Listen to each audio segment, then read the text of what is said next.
Hello friends, दो दिल एक जान के आने वाले एपिसोड में आप देखेंगे कि मनोहर बाजू कहते हैं कि वैसे आप करने वाली क्या हैं आज। तो तभी आज ही कहती हैं कि तुम देखते रहो, अगर तुम्हें इतनी समझ होती तो ये विरासत सारी मुझे सौंप के नहीं जाते तुम्हारे बाप। वहाँ पे देखो दीपावली आने वाली है, तो वहाँ पे देखो पटाखे बम फटने वाला है। वहाँ पे देखते हैं कि रघु और अंतरा घर के लिए वापस आ रहे होते हैं और साहिब भी साथ में होता है और साहिब को बहुत ज़्यादा गुस्सा होता है। फिर माई नीचे के लिए आ जाती है अंतरा और रघु के पास के लिए। तो यहाँ पे साहिब कहता है कि तुम क्यों गए थे अंतरा के घर पे। तो रघु कहता है कि मैं नहीं गया था, मुझे माई ने ज़बरदस्ती भेजा था। तो वैसे मैं तुम दोनों के बीच में नहीं आना चाहता था। तो तभी साहिब कहता है कि तुम होते कौन हो हम दोनों के बीच में आने वाले। वैसे भी अंतरा मेरी पत्नी है, मिसेस सत्या नायक, तो तुम नहीं हमारे बीच में आ सकते हो। तभी कुछ नहीं कहता है रघु और चुपचाप मुड़ जाता है पीछे। तभी माई आ जाती है ऊपर छत पर से और कहती है कि इशारा करती है कि पीछे देखो, अपने पीछे देखो। सत्या पीछे मुड़ के देखता है और अंतरा भी देखती है, तो वहाँ पे अंतरा की माँ खड़ी होती है। तो वहाँ पे अंतरा बहुत परेशान हो जाती हैं और सोचती हैं कि माँ ने सब कुछ सुन लिया, अब मैं क्या करूँ। तभी अंतरा चुपचाप अपने मन में सोचती है। तो तभी माई कहती है कि तुम समधन जी तुम आओ ना अंदर। तो तभी अंतरा की माँ कहती है कि नहीं। तो माई कहती है कि तुमने सब कुछ सुन लिया ना। तो हाँ, वो कहती है अंतरा की माँ, मैंने सब कुछ सुना, मुझे बहुत दुख हो रहा है। तो इन्होंने नहीं, मुझे इनसे माफ़ी मांगनी चाहिए बच्चों से। तभी ये सब हैरान हो जाते हैं, कहते हैं कि मैं इनकी शादी में नहीं आ पाई, मैं हॉस्पिटल में ही रह गई। तो यहाँ पे रघु बहुत परेशान होता है। तभी अंतरा की माँ कहती है कि जो बदफरी की रस्म होती है, अंतरा को तो मैंने कुछ ना कुछ दे दिया, लेकिन दामाद को खाली हाथ भेज दिया। फिर वो चले जाते हैं रघु के पास और कहते हैं कि रघु ये लो तुम्हारे लिए है, तुम मेरे दामाद हो। क्योंकि ये अंतरा के पापा का भेजा शॉल है, अंतरा के पापा को बहुत पसंद थे ऐसी चीज़ें, तो वो तो खुद नहीं आ सकते, लेकिन मैं खुद दे दूँगी तुम्हें।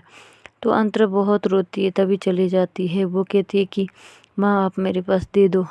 तो तभी माई कहती है कि तुम चलो ना अंदर, वो खाते हैं कश्मीरी पोहा पीते हैं। तो अंतरा की माँ कहती है कि यहाँ पे नहीं, तुम हमारे घर चलो, तुम्हें पोहा बना के देती हूँ मैं खुद। तो तभी अंतरा की माँ कहती है कि अच्छा लगा वैसे पोहा। तो माई कहती है कि हाँ अच्छा लगा। तो माई कहती है कि वैसे बदफरी की रस्म कैसी रही। तो अंतरा की माँ कहती है कि बहुत अच्छी।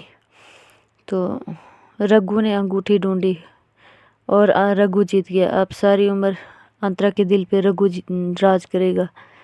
तभी माई कहती है कि रघु, तो अंतरा की माँ कहती है कि हाँ। तो अंतरा की माँ कहती है, आई कहती है कि मुझे कुछ समझ नहीं आ रहा है, शादी तो उसने साहिब के साथ की है। तो वो हैरान हो जाती है अंतरा की माँ, कहती है कि साहिब के साथ नहीं, वो तो रघु के साथ प्यार करती थी। तो माई कहती है कि मुझे भी कुछ समझ नहीं आ रहा है। दिन को उसने रघु के साथ फेरे लेने छोड़ दिए और मना कर दिया शादी करने से, और उसी दिन रात को उसने साहिब के साथ, मेरे सगी बेटी के साथ शादी कर ली। और मुझे समझ नहीं आ रहा है, उसने इल्ज़ाम ये लगाया रघु के ऊपर कि वो उसके बाप का कातिल है, डॉक्टर कॉल का कातिल है। तभी वो कहती हैं कि ये सब आप क्या कह रही हैं, मेरी अंतरा ऐसा नहीं कर सकती है। तभी नूर आंटी कहती हैं कि प्लीज़ माई चुप रहो। तो तभी माई कहती है कि नूर आंटी को भी पता है, तो मैं नूर से पूछो ये सब बातें कि डॉक्टर कॉल की मौत हो चुकी है। तभी वो कहती है कि ऐसा हो ही नहीं सकता।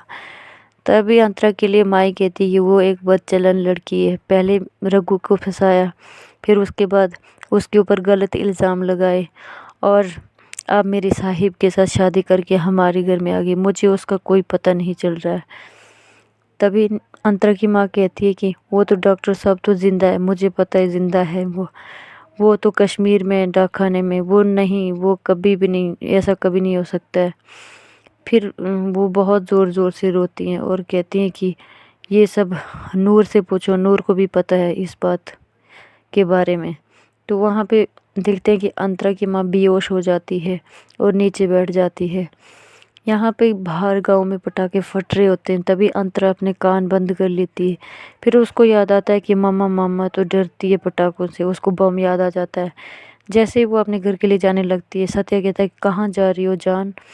तो अंतरा कहती है कि माँ को पटाखों से बम की याद आ जाती है, मैं माँ के पास जा रही हूँ। फिर यहाँ पे अंतरा की माँ को वो बम याद आता है कि ऐसे बम फूटा था और उनकी मौत हो गई थी डॉक्टर कॉल की। तो वो ज़ोर ज़ोर से चिल्लाती हैं और कहती हैं कि डॉक्टर साहब हमें छोड़ के क्यों चले गए। तो फिर बेहोश हो जाती हैं। जब माई बाहर के लिए निकलती हैं, कहती हैं कि अब देखो अब क्या होता है। तो अंतरा भी वहाँ से दौड़ के आती है और सीधी अंदर चली जाती है। तभी अपनी माई से कहती है कि मम्मा उठ जाओ ना, क्या हो गया। तो तभी माई अंतरा के लिए देखती है और अंतरा भी सोचती है कि कुछ न कुछ तो माई ने बताया होगा। तो यहाँ पे रुखसाना ने रघु को सब कुछ बताया आंटी के बारे में कि अंतरा की माँ को ये सब हो गया। जैसे ही रघु जाता है अंतरा के घर, तभी देखते हैं साहिब पहले ही आंटी को बाहर लेके आ जाता है। तो वहाँ पे ही खड़ा हो जाता है रघु। फिर अपनी गाड़ी में बैठता है और पीछे करता है गाड़ी। साहिब नहीं बैठता है रघु के साथ। तो रघु कहता है कि अभी ये टाइम नहीं है शरारत करने का, अभी आंटी को बचाने का टाइम है।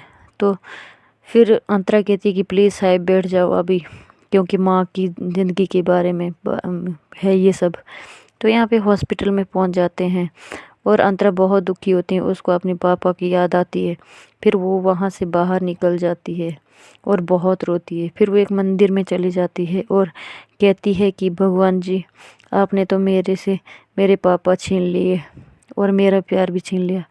अब एक ही आस बची